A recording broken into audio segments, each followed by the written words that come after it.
மாரிமலை முழஞ்சில் மண்ணி கிடந்துறங்கும் சீரிய சிங்கம் அறிவுற்று தீவிழித்து வேலிய மயில் பொங்க எப்பாடும் பேர்ந்துதறி மூறி நிமிர்ந்து முழங்கம் புறப்பட்டு போதர்மா போலே நீ போய் புவன்னா உன் கோயில் சிங்கனே போதருளி கோப்புடைய சீரிய சிங்கா சனதிருந்து யாம் வந்த காரியமாராய்ந்து அருளேலொரெம்பாவாய்.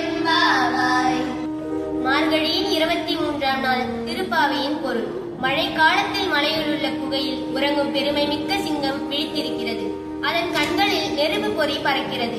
நாற்புறமும் நடமாடி பிடரி வயிறை சிலிர்த்து பெருமையுடன் நிமிர்ந்து கர்ஜனையுடன் வெளியே கிளம்புகிறது. அதுபோல காயாம்பூ நிறத்தையுடைய கண்ணனே, நீயும் வீரநடை போட்டு உன் கோயிலில் இருந்து வெளியேறி இங்கே வந்து அருள் செய். வேலைப்பாடுகளை கொண்ட மிகச்சிறந்த சிம்மாசனத்தில் அமர்ந்து நாங்கள் எதற்காக இங்கே வந்தோம் என்பதை அறிந்து அந்த கோரிக்கைகளை பரிசீலனை செய்து நிறைவேற்றி அருள வேண்டுகிறோம். நன்றி.